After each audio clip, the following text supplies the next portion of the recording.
नमस्कार दोस्तों, मेरी लोकी चैनल में आप सभी का स्वागत करती हूँ। बहुत प्यारा सा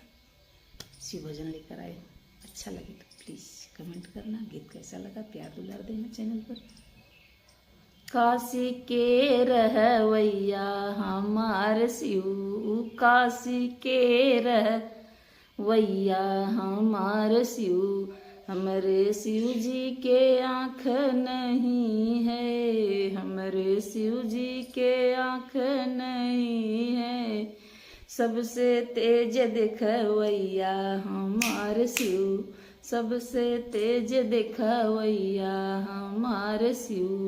काशी के रहवैया हमार शिव, काशी के रहवैया हमार शिव,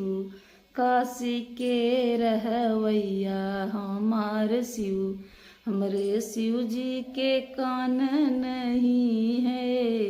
हमरे शिव जी के कान नहीं है, सबसे तेज सुनवैया हमार शिव, सबसे तेज सुनवैया हमार शिव, काशी के रहवैया हमार शिव,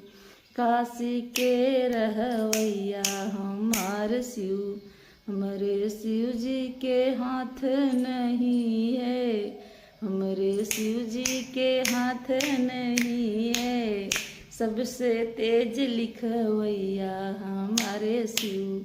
सबसे तेज लिखवैया हमारे शिव, काशी के रहवैया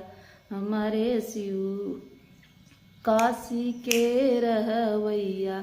हमारे शिव, हमारे शिव जी के पैरा नहीं है, हमारे शिव जी के पैरा नहीं है, सबसे तेज चलवैया हमार शिव, सबसे तेज चलवैया हमार शिव, काशी के रहवैया हमार शिव, काशी के रहवैया हमार शिव।